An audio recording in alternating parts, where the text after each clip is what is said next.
आशा करता हूं आप सब बहुत अच्छे होंगे। मेरा नाम है सिद्धांत अग्निहोत्री। स्टडी ग्लोस पे आपका बहुत बहुत स्वागत है। अबे यूरोप में भी प्रोटेस्ट हो रहे हैं, नेपाल में तो आप देख ही सकते हो भैया। भारत के नेबर्स तो हर जगह प्रोटेस्ट हुए, रेवोल्यूशन आ गया। अब इस पे मैंने लेक्चर लिया था, ये क्या ऑर्केस्ट्रेटेड प्रोटेस्ट है? डेफिनेटली भाई, बाहर का तो है ही है, लेकिन देखिए ऑर्गेनिक है।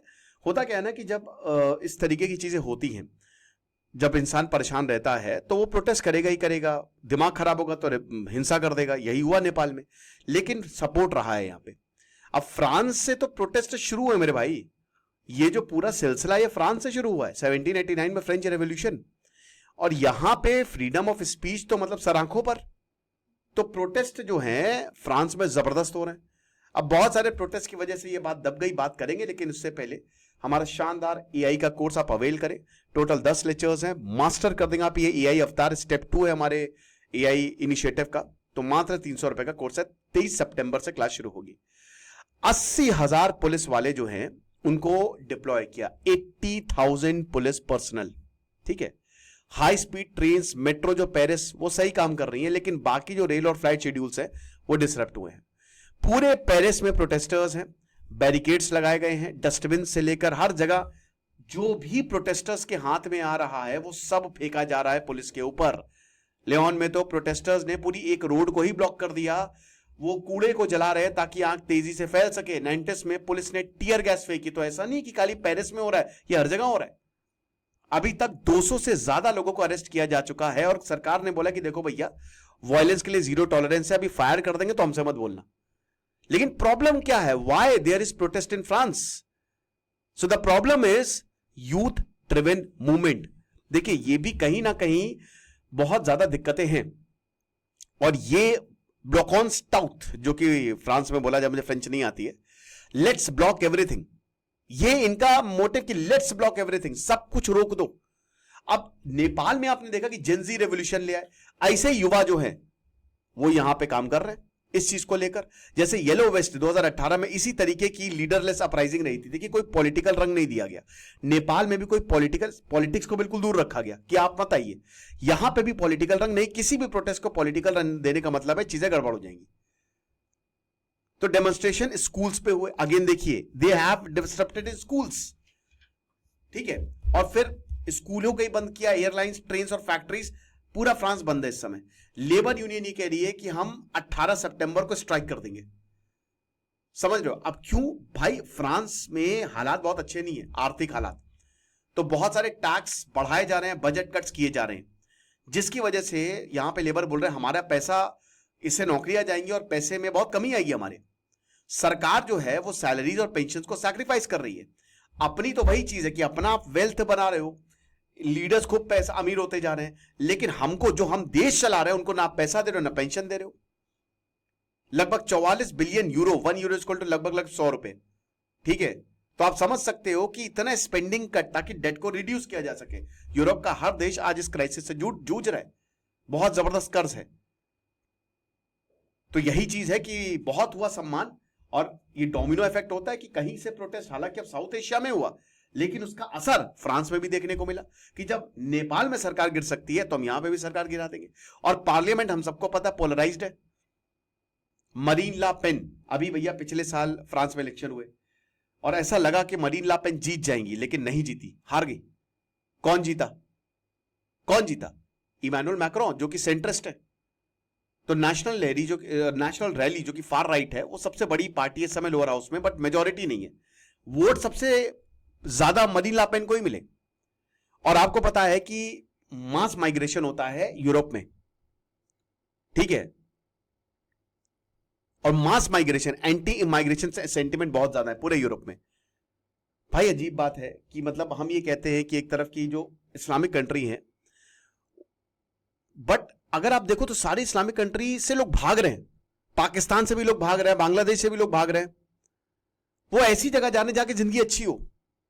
तो यही इमाइग्रेशन, एंटी इमाइग्रेशन सेंटिमेंट जो है वो पूरे आपको यूरोप में देखने को मिलेगा। और बहुत सारी पार्टीज, इटली में आप देख लीजिए, यूरोप में आप, ब्रिटेन में आप देख लीजिए, आप स्पेन में देख लीजिए, हर जगह आप नाम बताइए, हर जगह इस तरीके की पार्टी उभर रही हैं और लोग उनको सपोर्ट कर रहे हैं, क्योंकि लोग देख रहे हैं कि हाँ यार दिक्कत तो है। और याद रखिएगा ये जो राइटिस्ट पार्टी भारत के लिए भी अच्छी नहीं है। अच्छा, इंडियंस जो है वो माइग्रेट बहुत पहले किए थे और अरब वहां पे अच्छा खासा बिजनेस करते हैं, उनकी ताकत है, उन्होंने बना रखा है सब कुछ, लेकिन उन पे भी बात आई। ऑस्ट्रेलिया हो गया, आयरलैंड हो गया, कनाडा हो गया, अब अमेरिका, हर जगह एंटी इंडियन सेंटिमेंट भी है मेरे भाई। फिर लेफ्ट विंग ब्लॉक है, अब ये प्रोटेस्ट को लेकर काफी वोकल है। इसमें फ्रांस अनबोर्ड LFI, उन्होंने ऑलरेडी जो नया प्रधानमंत्री, जैसे ही न्यू PM आए ना, नो कॉन्फिडेंस मोशन फाइल कर दिया।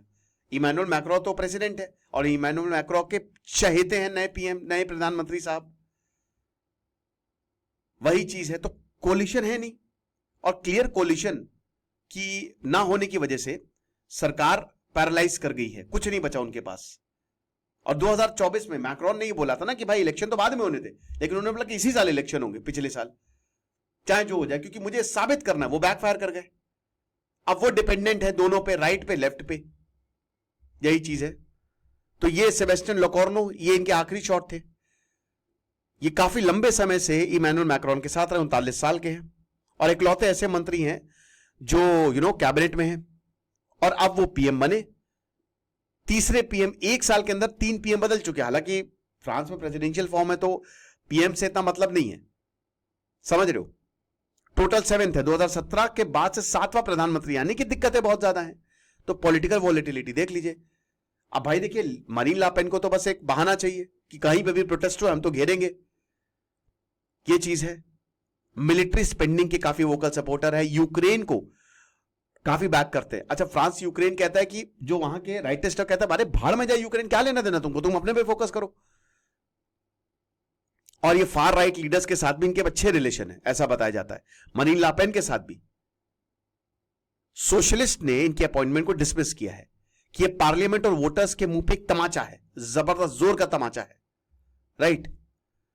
तो जो रिपीटेड PM चेंजेस हैं, PM तो खाली एक बहाना है, मेन जो इतने लंबे समय तक पॉलिटिकल वोटिलिटी, फिर उसके बाद फ्रांस के लोगों को दिक्कतें, अनएम्प्लॉयमेंट पीक पर, इकोनॉमी नीचे जा रही है, इंडस्ट्रीज का भी बहुत, बजट इस जो कट्स हुए हैं, ठीक है, टैक्स बढ़ाया गया कुछ चीजों में, नए लेबर लॉज जो लाए गए हैं वो लेबर के लिए बहुत ही दिक्कत है। उसके बाद फिर आपका जो एंटी माइग्रेशन सबसे बड़ा ये सेंटिमेंट है। ये सारी चीजों ने ना लोगों को परेशान कर दिया। इकोनॉमिक स्ट्रेन है ये, जैसा कि मैंने बताया, स्टूडेंट यूनियन, मिडिल क्लास, हर कोई परेशान है। और मैक्रोन को अभी तक मैंडेट नहीं मिली, याद रखिएगा, भले से इंटरेस्ट नहीं है, बट लगातार नो कॉन्फिडेंस मोशंस आते रहे हैं। तो फार राइट और फार लेफ्ट दोनों ही पूरी पार्लियामेंट बटी हुई है, ये एकदम 1789 जैसा सिनारियो है। ओके, अब सिचुएशन जो है वो बहुत ही बुरे हालात में है फ्रांस की। 2023 में रोम के पास डेफिसिट था 7.5% का, अभी 140% ऊपर चला गया है। भले ही इटली में जबरदस्त डेफिसिट हो, लेकिन उससे मतलब नहीं है। जॉर्जिया मेलोनी की जॉब सेफ है क्योंकि वो राइटिस्ट है और लोगों के सेंटिमेंट को समझ गई है। लीडरलेस प्रोटेस्ट जो फ्रांस में है वो कहीं ना कहीं जैसे येलो वेस्ट मूवमेंट हुआ था, ठीक है, और ये यूथ अभी नेपाल, बांग्लादेश, श्रीलंका में जो अपराइजिंग हुई थी उससे काफी हद तक मिलता जुलता है। अब वही स्क्रिप्ट सेम है, corruption, equality, failed governance, script हर जगह सेम है। फ्रांस में भी ये जो आइडेंटिफाइबल प्रोटेस्ट है ये बहुत बढ़िया, ये कमाल का काम कर रहे हैं, आपको बता दूं। तो यही चीज है। अब देखिए, जो नए प्रधानमंत्री हैं हो सकता है वो टेम्पररी स्टेबिलिटी इनको मिल जाए, अगर मान लीजिए कि राइट जो विंग वैल्यू इनको सपोर्ट, बट वो खाली बस टेम्पररी है, याद रखिएगा। जब तक कोई प्रॉपर कोलिशन नहीं आएगी, जब तक किसी को बहुमत नहीं मिलेगी, तब तक मुश्किल है। और इमैनुअल मैक्रोन भी अगले इलेक्शन में जीतेंगे नहीं जीतेंगे कुछ कह नहीं सकते। आपको क्या लगता है मुझे कमेंट बॉक्स में बताइएगा। खुश रहिए, पढ़ते रहिए। दिस इज सिद्धांत अग्निहोत्री साइनिंग ऑफ।